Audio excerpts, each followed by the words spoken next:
Hello, and welcome to the Green Transition Show with me, Dr. Francis Tuokun. Energy is the lifeblood of modern society. It powers our homes, fuels our industries, drives our economies, and ultimately, it shapes the cost of living for millions of people around the world. Today, we have an important guest to help us find out what the hidden link is between the war in the Middle East and your electricity bill. Our guest is Ahlijah. Lom is a private legal practitioner, a law lecturer, and an energy consultant in Accra, Ghana. Welcome to the show, Lom. Thank you very much, Doc. I hope you are doing well. I'm doing well. Good to see you. Yes, good to see you too. Can you please introduce yourself to our audience and tell us what you do? Okay, so as you mentioned, I'm a private legal practitioner in Ghana, managing attorney of Integrity Solicitors and Advocates, which is based here in Ghana. We are a law firm specializing in various aspects of law, including energy law, obviously, and commercial and corporate law. Apart from what I do at the firm, I'm also an academic and a lecturer. I teach at the Ghana Institute of Management and Public Administration in the law school. And in GIMPA, I teach mainly commercial law and from time to time, legal research and writing, as well as constitutional law. So generally, that's what I do. Thank you. Viewers, if you are listening to us or watching us for the first time, we ask that you subscribe to the channel, The Green Transition Show. You can also follow us on Facebook, LinkedIn, or TikTok to motivate us to continue to bring you very insightful discussions. The war in the Middle East feels distant. It's very far away from many of us. But how exactly does a conflict between countries like Iran and Israel end up affecting the electricity bills of ordinary Ghanaians or ordinary people across the world, not just Ghanaians? Yes, not just Ghanaians, because this conflict, even though it's in the Middle East, has far-reaching implications for countries all over the globe. But if we want to just situate it in context, looking at Ghana, let's say as a case study, it directly impacts the bottom line for most consumers of power in their homes and businesses and so on. And the reason is because of how electricity is generated and how it is produced.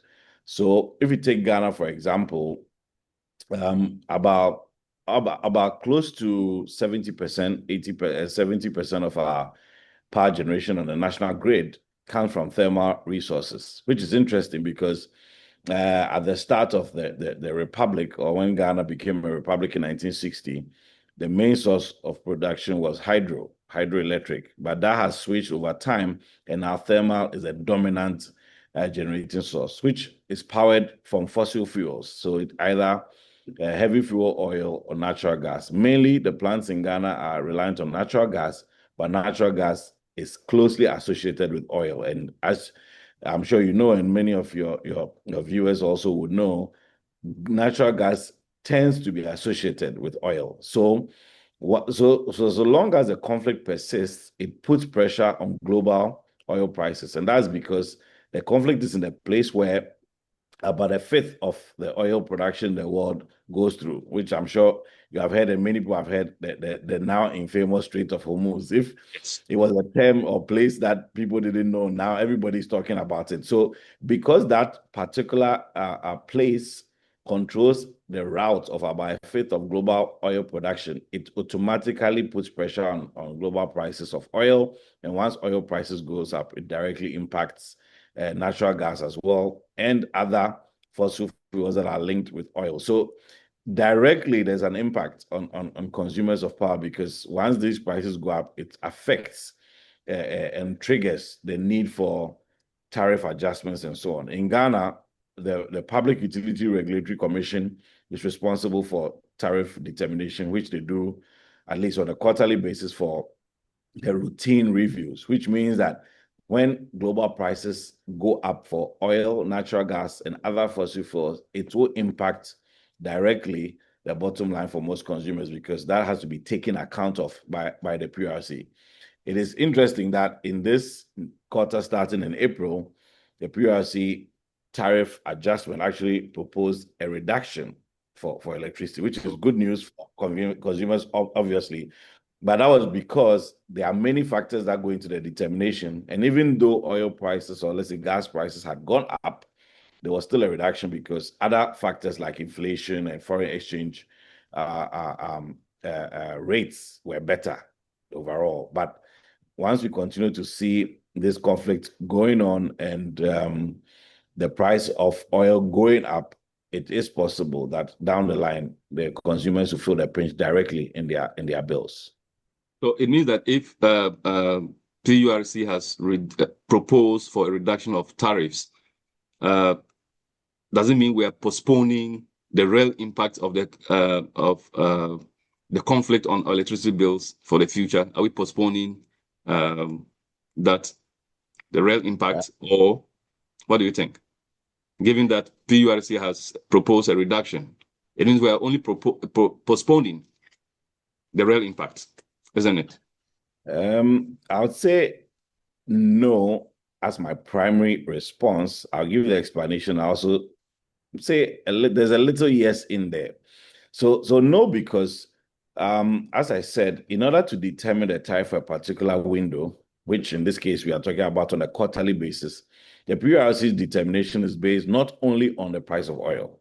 Price of oil, price of natural gas is a key factor, but not the only determining factor. They are looking at other things, as I said, for example, dollar to cedi rates at any point in time. They are looking at inflation in the country. They are looking at proposals submitted by the various utilities. They are looking at efficiency standards that they have set and whether utilities are meeting them and so on. So it is a formula that has many variables.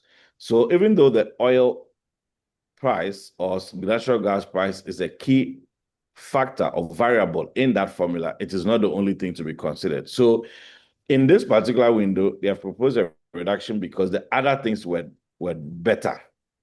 Okay, but as I said, for so long as the prices continue to go up, then it means that at some point the reality will have to be faced, which is why I'm saying that there's a yes in that as well, because it is not completely dependent on just the price of oil. You also know that, at least in the case of Ghana, there's legacy debt and arrears built up from over the years, which because utilities have not been able to pay full cost for power that has been generated and so on, which means that there's also possibility of potential increase in arrears or in terms of the bills which cannot be paid because the utilities have challenges on their finances or government does not have enough allocation in terms of budgetary allocation to cover those arrears as well. So it is a balancing act that the regulator has to undertake at any point in time, looking at all factors before it. So for this quarter, starting 1st April, there is a reduction because, as I said, the other variables were good. But for so long as this conflict continues in the Middle East, the possibility of increase is very real because at the time, for example, at the start of the conflict, oil prices were around about $70 a barrel. Today, it's about $110.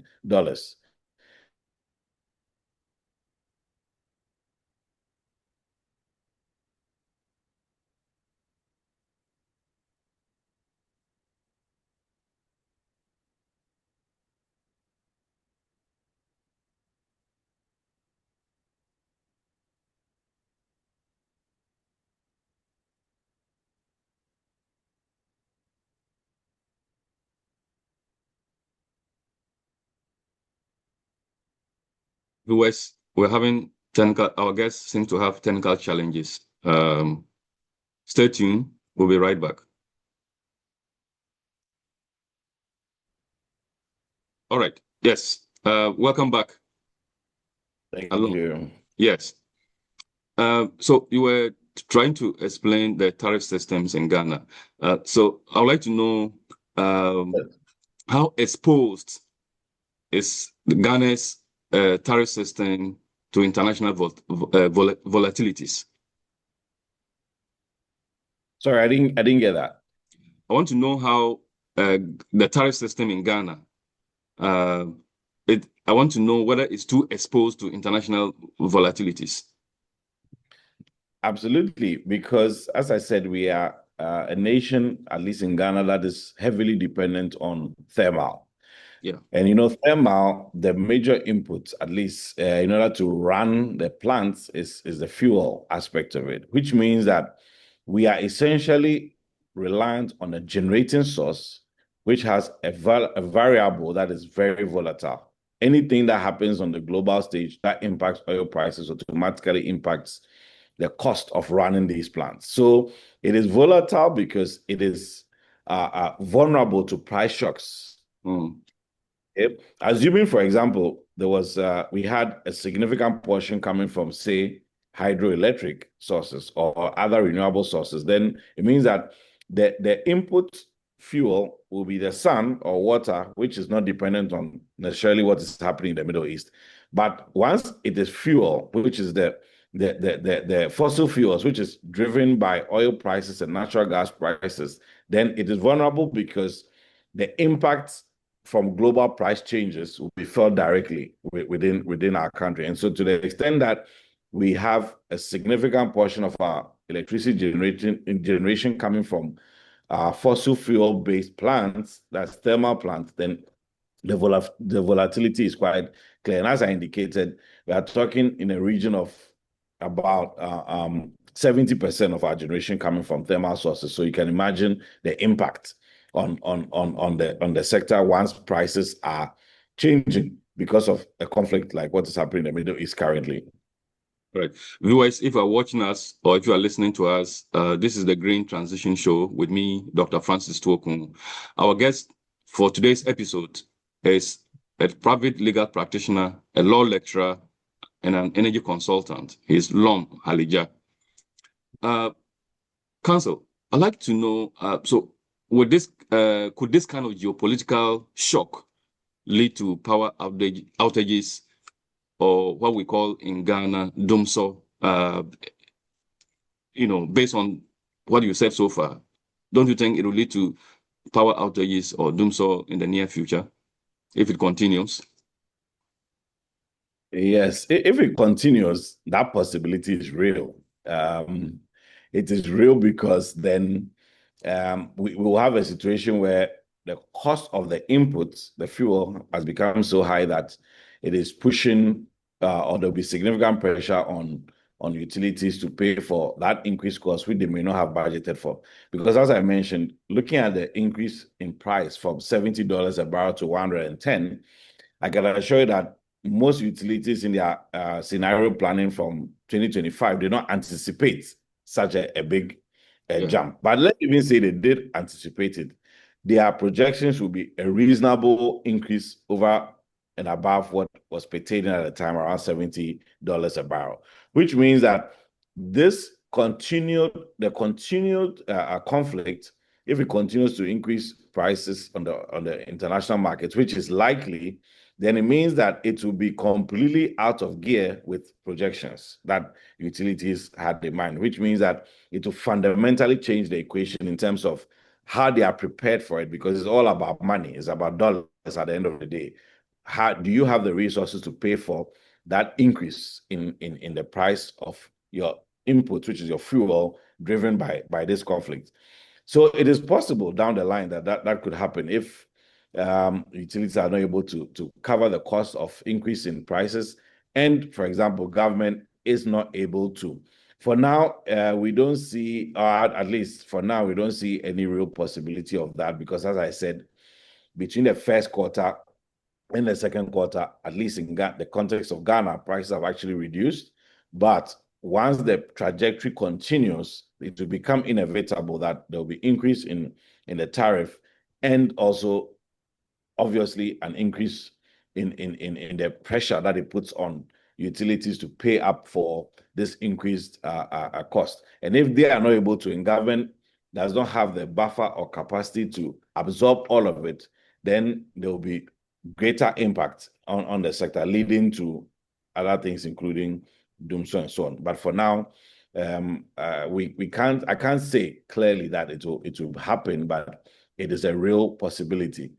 You also will note the fact that because of how the changes are occurring, okay, or at least the way the conflict is going, it doesn't appear that there is a real diplomatic solution on the table, because we hear, for example, that even in Iran, there's, as at now, uncertainty as to who or which group really is in charge of the country. So even in terms of negotiations to bring about finality, there's doubts as to whether any agreement reached between, for example, the US and Israel on the one hand, and Iran leadership, that's the president, will be enough to end this conflict. So we may have to be looking at a long drawn out conflict, because there are other players who are also in the equation.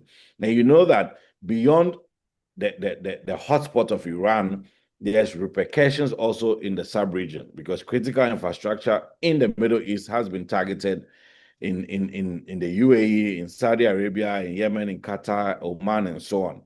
And we also know that other players, for example, in Yemen, like the Houthi rebels and so on, have also indicated that they will be joining the conflict in their own, if I should say, independent, parallel ways. So it means that there are multiple dimensions to the conflict, and the possibility of it ending soon is remote. And the more remote it gets, the more the possibility of us going down that road becomes real and apparent.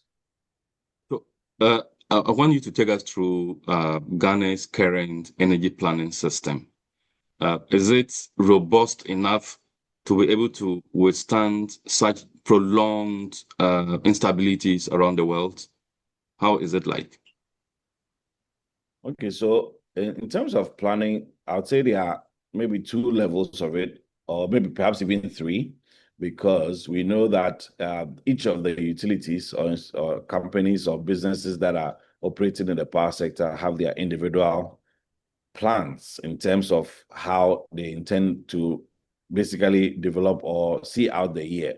Beyond that, we know that the system operator, which in Ghana is a Ghana Grid company, also does system planning, which takes account of the entire grid, all the players on the grid, the role they play on the grid, and how to optimize the various players and what they bring to the table as far as generation is concerned, transmission is concerned, distribution is concerned, so that at any point in time, the grid is being managed in an optimal way, balancing the various interests of the various players. But beyond that, the Energy Commission, which is the sector regulator as far as the technical aspect of the power sector is concerned, also does an outlook, energy outlook for the year, which takes account not only of what is on the grid, but the wider nation, the various resources available, and so on. So the planning process is multi-layered, as I said, from the utility level, the grid level, and the national level.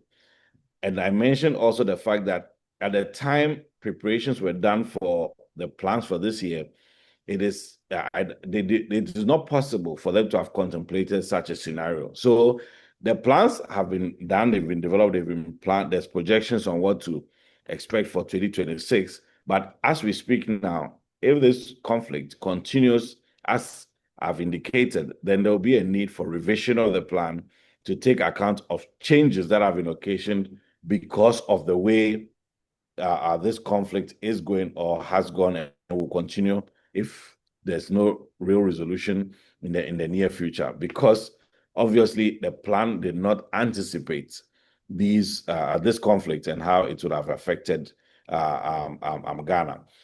Prior to this conflict, we know that there was a Russia-Ukraine war. Even that had an impact, but it was less so because in the context of Russia, which is also one of the largest producers of fossil fuels in the world and exporters of fossil fuels in the world, there was sanctions on Russia in terms of the various countries or places that it could sell its fossil fuels. But as we know, even today, because of the conflict, some of those restrictions have been lifted, such that Russian oil and gas is also now available to be sold on the international market in certain respects. So those are dynamics that also affect the whole equation, because it means that there's more oil also available now than previously anticipated, because even though there's a blockage of the Strait of Hormuz and there's not export through that route, other resources have become available, as I said, through the lifting of restrictions on Russia as well. So it's a very dynamic situation, very volatile, unpredictable, and there's always a need to reevaluate. So the regulator, like the Energy Commission, needs to reconsider and recalibrate that planning process from the countrywide perspective. And obviously, the grid operator, that is GridCo, as well as the utilities in their respective companies or entities, must also recalibrate their plans and prepare more robust plans that will be resilient in the face of this conflict, especially if the conflict does not end, because it was not anticipated and that was not planned for. And the way it is going will be a real a test of how resilient these plans have been. Talking about plans and recalibration, don't you also think that these crises have exposed Ghana's energy generation mix in terms of, we relying, or the country over relying on thermal plants? Don't you think the crisis have sort of exposed our energy generation mix in terms of the policy governing the energy sector? Don't you think so? Absolutely. Or you don't consider it as a policy failure? Absolutely, it is a policy failure, and that's one of the key things that the country needs to face head on.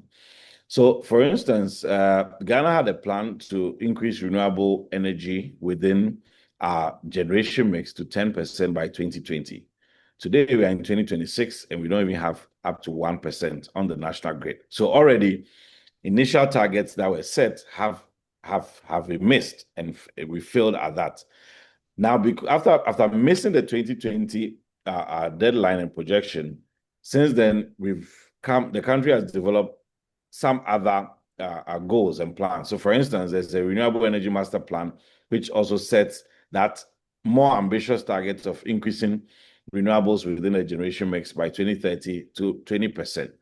And here we are talking about anything that is renewable, including hydro, but less than 100 megawatts capacity. So if it is large scale, as far as the Ghana renewable energy framework is concerned, that is not in the bag or mix of renewable energy. That also includes a conversation around nuclear, which I'll touch on perhaps later. But as far as the policy is concerned, what we set ourselves as a target for 2020 was missed. And even currently, we are not on the path that suggests that we are able to meet our next targets either. Because, as I mentioned, now the country switched from being at its inception as a republic, from relying on hydro, Akosombo and Bon subsequently, and now has gone all the way the opposite direction to thermal, with thermal accounting for now more than 2/3 of the generation that is available within Ghana. So you can see that the policies are not working. Now, the more diversified we have a grid we have, the more resilient the grid will be, and the more resilient the country's energy security will be. Because, as I mentioned, if, for example, we are dealing with solar, the input is sunlight, which is not dependent on what happens in the Middle East. If you're talking about hydro, for example, hydro resources will be based on the availability of hydro resources within Ghana, either in terms of rivers or lakes, which is not dependent on what happens in the Middle East. If you're talking about geothermal, if you're talking about energy to waste, waste to energy, all those considerations. If you're talking about nuclear, for example, it will not be triggered by this kind of global shock. So obviously, as we stand today, there is clear evidence that there has been policy failure to make or build a more resilient energy sector in Ghana. And as we speak today, it is clear that we are still not on the path to that secure future. And so until we consciously or execute the various plans that have been developed to ensure that we diversify properly, where we can have multiple sources of generation on the national grid, the grid itself will continue to be volatile. It will continue to be susceptible to such changes, and impacts of wars and conflicts such as what is happening in the Middle East today will have a direct impact on Ghana. You see, a lot of it has been driven by the fact that plans have been basically essentially tied to megawatts. So, for example, in the last budget presented, or the 2026 budget presented by the Ministry of Finance, there is a plan to build 1,200 megawatt thermal plants. So you can see that it's all about adding megawatts, but the source of the fuel or what is going to power that plant has not been a critical consideration. Now, that 1,200 megawatt thermal plant, once it is built, will further increase the thermal generation percentage in Ghana, which means that it will increase to about 85%, almost 90% of our entire production, which means that we are heavily dependent on one type of fuel source, and that is the fuel source which is most susceptible to global price changes, which will obviously mean that our energy security will be at risk of change of being subject to changes because of this price escalation and so on. Now, beyond even the diversification of fuel sources, there are other things that we should have been working on more aggressively. Competitive procurement for power, looking at how to incorporate storage in our generation mix, grid connected storage. Not only that, even to promote domestic use of various power generating sources with storage, so that the grid can be freed up to use more of what already exists and has been produced. In terms of long-term pricing planning, how to hedge against changes in global energy prices. Beyond that, how to hedge against changes in foreign exchange prices, rates, and so on. So the focus has been on megawatts, whereas the variables are many, and diversification is a key one of them, one of those. And until, as a nation, we structure our energy sector to be more resilient in terms of these various variables I'm talking about, it will continue to be affected by global shocks such as what is happening in the Middle East, because we don't have a diversified generation mix. This is the Green Transition Show with me, Dr. Francis Tuokun. Our guest is Ahlijah, a private legal practitioner, a consultant, and a lecturer. If you are watching us for the first time, kindly subscribe to the channel, The Green Transition Show on YouTube. You can also follow us on Facebook, TikTok, or LinkedIn. Counsel, you've argued elsewhere in many of your writings and also on national television recently that nuclear is not just energy policy, but industrial policy. Can you explain that? Yeah. So again, from what we've discussed so far, it is clear that we have a very volatile energy sector. Even though we don't have rolling blackouts now, we could see that because of things like what is happening now, there will be impacts directly on the country. One of the things that changes that conversation or changes the focus is nuclear energy, because nuclear energy is a more stable baseload energy generation source, which means that when nuclear is part of the conversation, we'll have a source of fuel which, in terms of pricing, is stable, generally is not as volatile as oil and gas, doesn't get traded the way oil and gas is traded. Nuclear material, which is used to generate power, is not susceptible to the kind of changes and price volatility that we experience with oil. Also, nuclear is what we term as a base load generation, because nuclear plants, when they are built and set up and switched on, essentially they remain on at the same level till till basically the plant comes to the end of its life or it is decommissioned, which means that if it is 1,000 megawatt nuclear plant producing, let's say, close to 1,000 megawatts in real time, it will be a flat generation that will run until, as I said, it is shut down or it is decommissioned.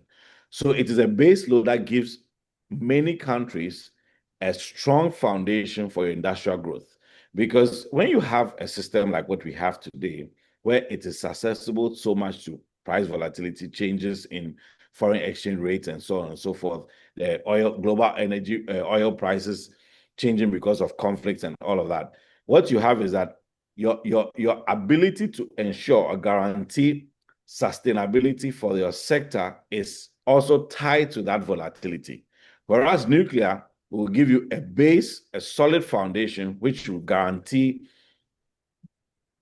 let's say, stability for your sector without having to worry about that volatility. So it is industrial policy because for a country like Ghana that seeks to industrialize more, build more factories, create more jobs, ensure that we are moving from more agrarian type economy to a more industrial type economy, nuclear is one of those sources that must be part of the conversation. It must be part of the conversation because it guarantees you something that your current fossil fuel-led energy sector cannot do. Many countries have used it. The US, in many places in Europe, France, and so on, the UK, Russia, it is Japan. It is one of those things that cannot be taken out of the equation.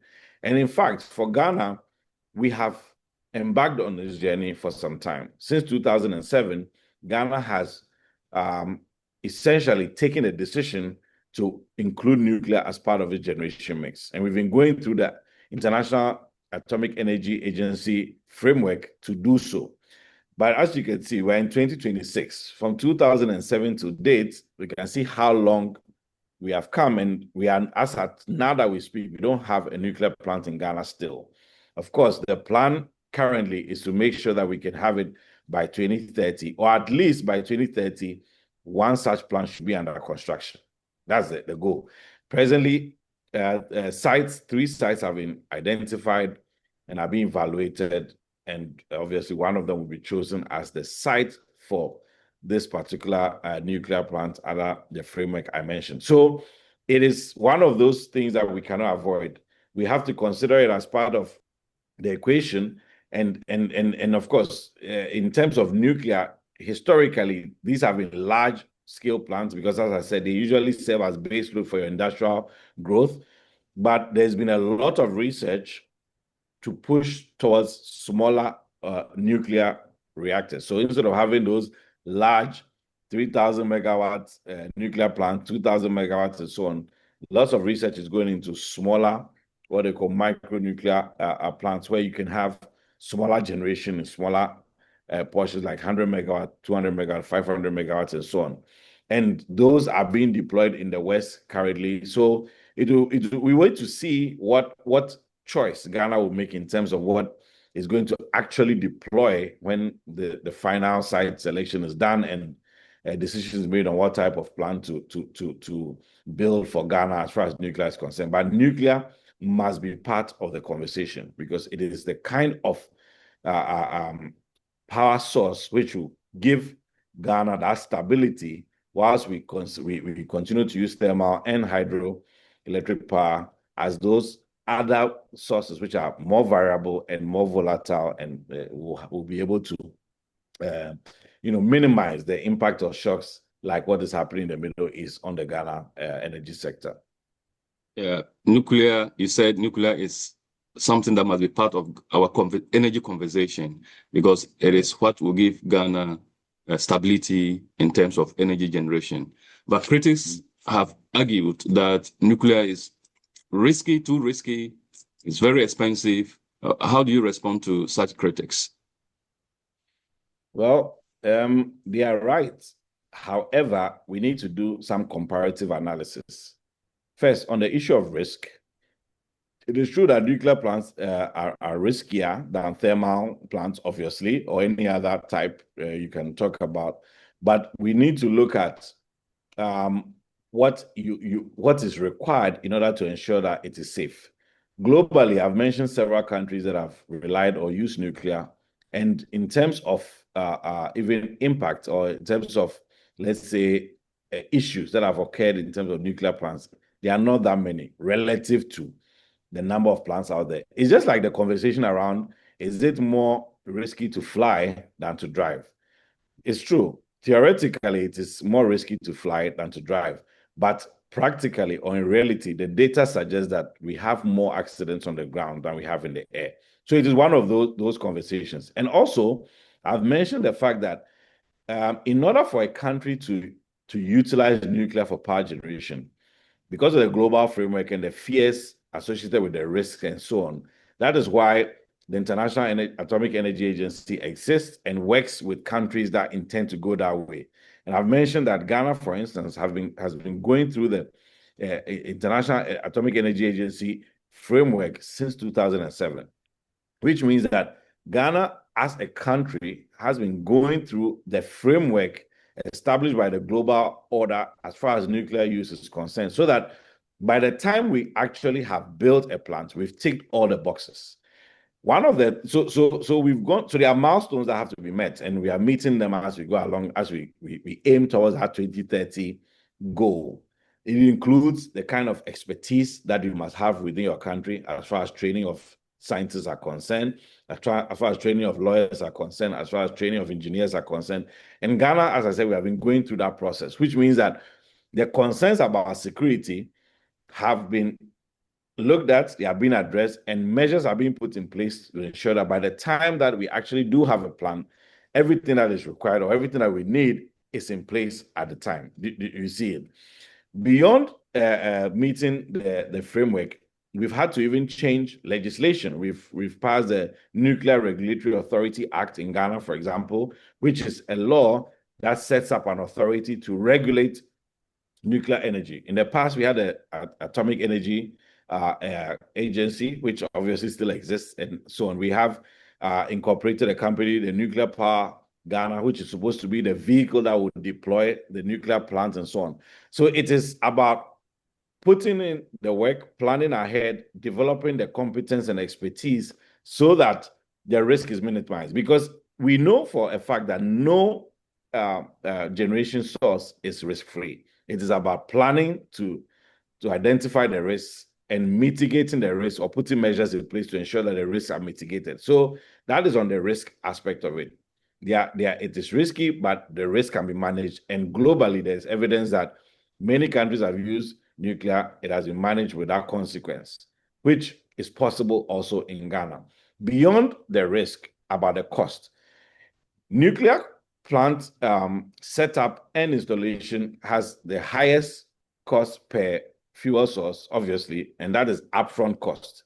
It is more expensive than any other type of plant that you can put in if you are looking at the same megawatts or variables. Okay, it is true, but the upfront cost must be compared to the cost of price volatility, for example, of thermal over the life of a plant. So let's say in 30 years' time, if we invest in a nuclear power plant with high upfront costs in the beginning, say 2030, in 30 years' time, when we compare that to a plant that was also built in 2030 that was thermal, where we have to deal with price volatility and issues related to conflicts and how it impacts the oil and natural gas prices, the fact that it will affect tariffs constantly changing, the fact that there will be a lot of uncertainty in terms of what the country can expect in terms of planning and how it can throw utility financing out of gear, it can throw the national budget out of gear, and so on. When we do the comparative analysis, we will see that perhaps it will fall in favor of nuclear. But as I'm saying, these are things that we just need to ensure that we have the diversification so that when you get the benefits of the nuclear, you get the benefits of the thermal, you get the benefits of the renewables, obviously, because all the different options have their strengths and their weaknesses. And I've mentioned already the fact that for base load generation, which secures your industrial base as far as development is concerned, nuclear is the go-to source. And so we need to be careful in terms of just simply looking at the numbers. We need to look at the impact, we need to look at the effect, and so on and so forth. Viewers, if you are enjoying the conversation, kindly share our videos, subscribe to the channel, share the videos with friends, and also like and provide us with feedback so that we'll continue to improve. This is the Green Transition Show with me, Dr. Francis Tuokun. Our guest is Lom Ahlijah, a private legal practitioner in Accra, Ghana. Counsel, let me come back to you.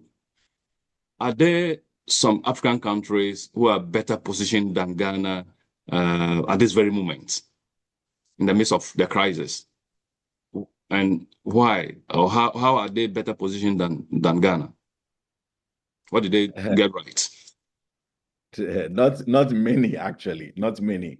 Well, one of the ones that used to be quite good and solid was South Africa, but South Africa in recent years has had significant challenges in their power sector.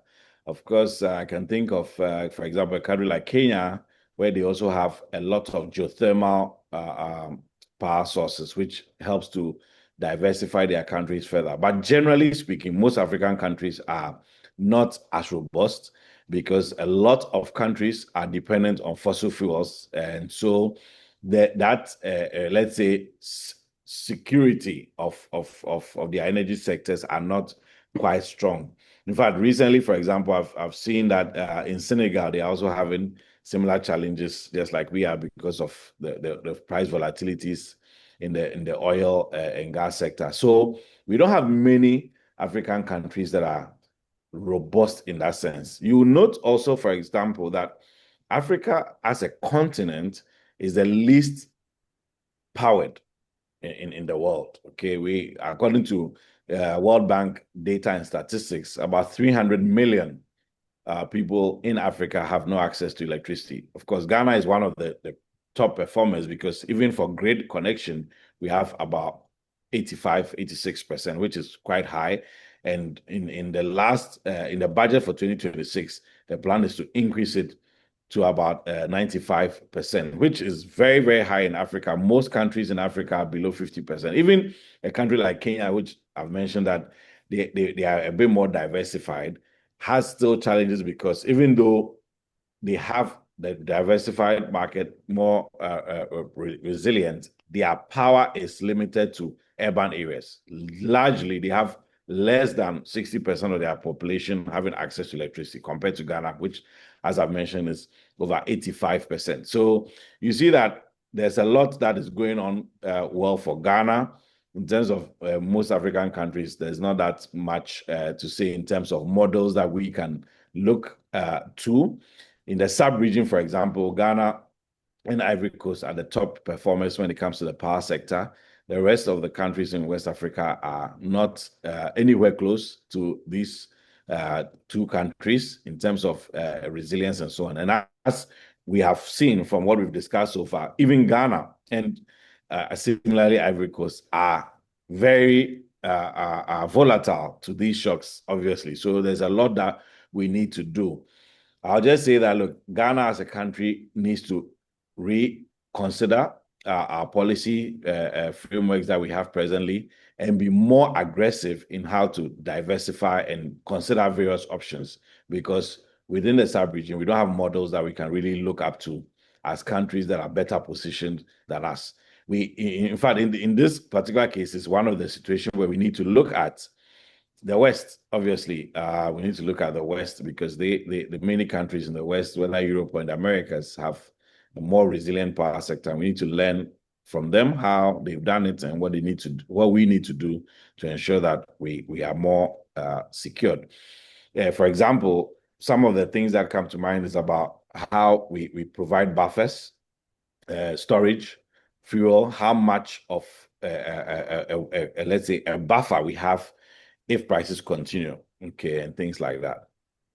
Okay, buffers. So talking about buffers, if I ask for your opinion on structural reforms in Ghana, and what one recommendation will you recommend to the government currently to implement in order to avoid future vulnerability? The key reform I would say should be in terms of diversification. Okay. That is absolutely important because As I've indicated earlier, we started off with hydro. Hydro gave us challenges. In fact, during the 80s, there was a major drought that affected our hydro resources, which led to a study to propose reforms for the country. It is that study which recommended the need to diversify by including thermal generation, which also took quite some time to get the first thermal plants towards the late 1990s. And since then, we've continued to add thermal to the point where, as I said, the roles have now switched. Now thermal has become the dominant source and hydro the minority source. Let's put it that way. Now, what it means is that we have not learned lesson as a nation, because we've essentially moved from one type to the other without ensuring that we don't overly rely on a particular source, which is what we are doing now. Why I've said that structurally we are exposed as a nation to the volatility. So for me, the key recommendation I'll make to the government is a need to redesign the power sector to focus on diversification, and price volatility stability. In other words, we should put in place measures that ensures that we diversify and don't have to rely on one or limited options as far as the generating sources are concerned. And two, we should ensure that the design is such that it ensures price stability generally, which means that even in terms of contracting, how to hedge against changes in price, things like that, we have to include thinking around financial instruments and financial arrangements or schemes that ensure that prices are not changing that much. That way, there'll be certainty in tariffs.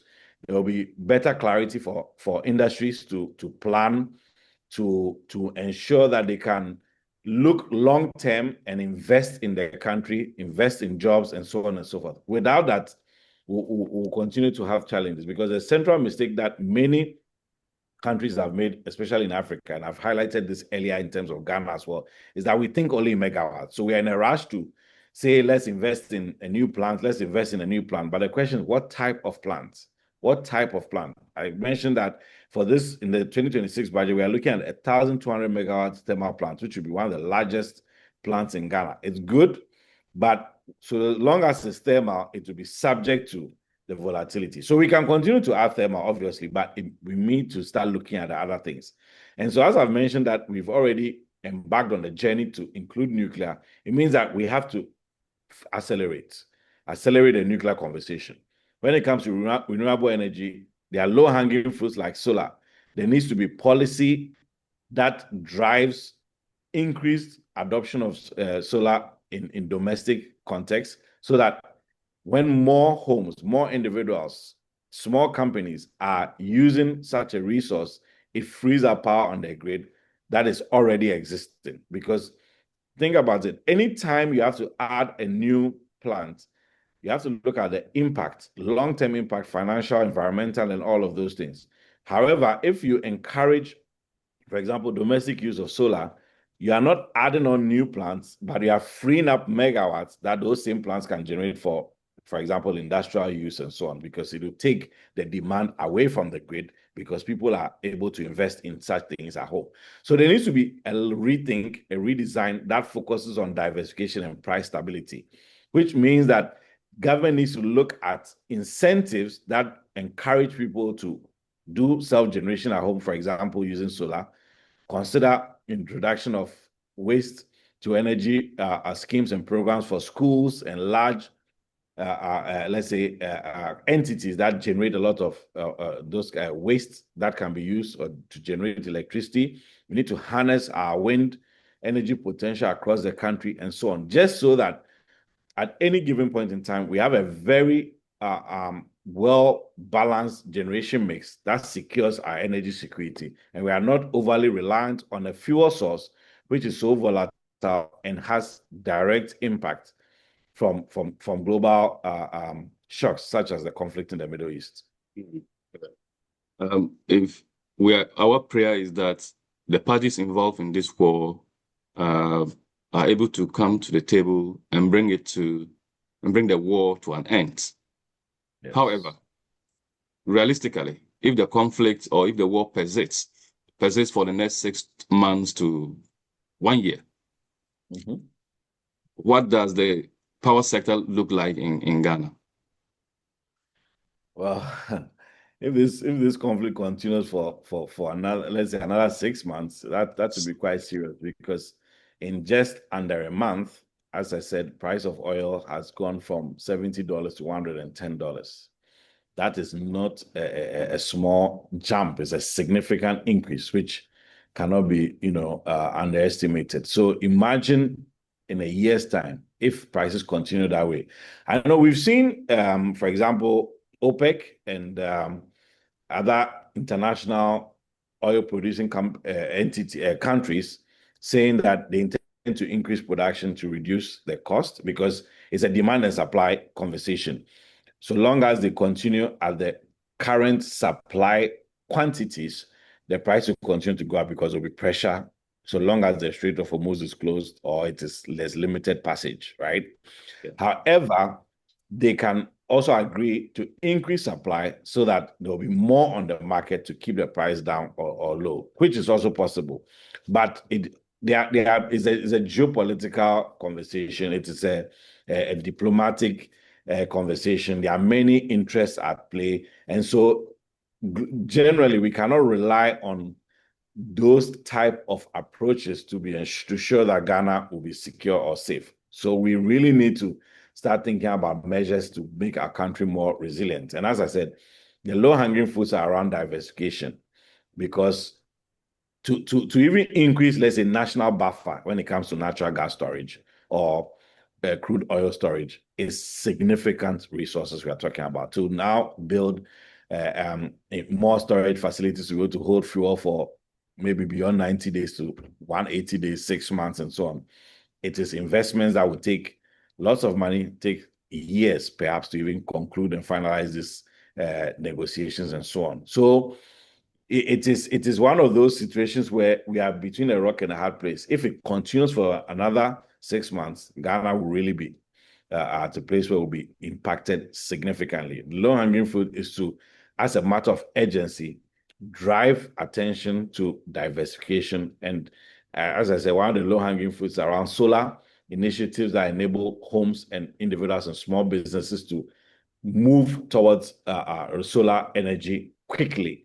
And we know that solar energy, in a sense, it is like the conversation we had about nuclear on the grid side.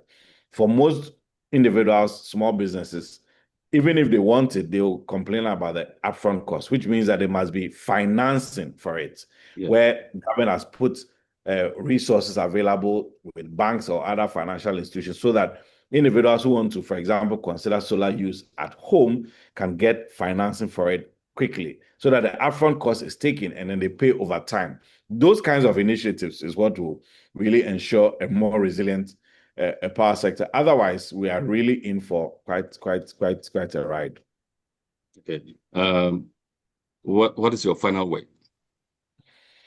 My final word to say the powers that be in Ghana and also in many African countries is that the shocks that come from events or circumstances like what is happening in the Middle East are bound to happen. We don't have control over them, and how they will impact us also, we don't have control over it, which means that we need to spend more time and effort in planning, scenario planning, and figuring out the best ways for us to build resilient economies that will be less impacted by these global shocks. And as far as the energy sector is concerned, whether it is Ghana or any other African country, it is time to emphasize diversification and a focus on energy or fuel sources that are less volatile and less dependent on global shocks like what we see for oil and gas and so on. Yeah. Viewers, if you have enjoyed the show, we encourage you to subscribe to the channel, share our videos with your friends and family to do the same.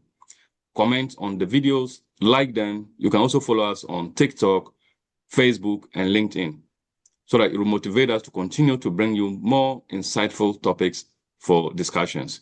We thank our guest, Ahlijah, a private legal practitioner in Accra, Ghana. Counsel, thanks so much for coming to the show. Thank you so much, Doc, and all the best. Yeah, thank you so much. We hope to see you again next time. Yes, bye.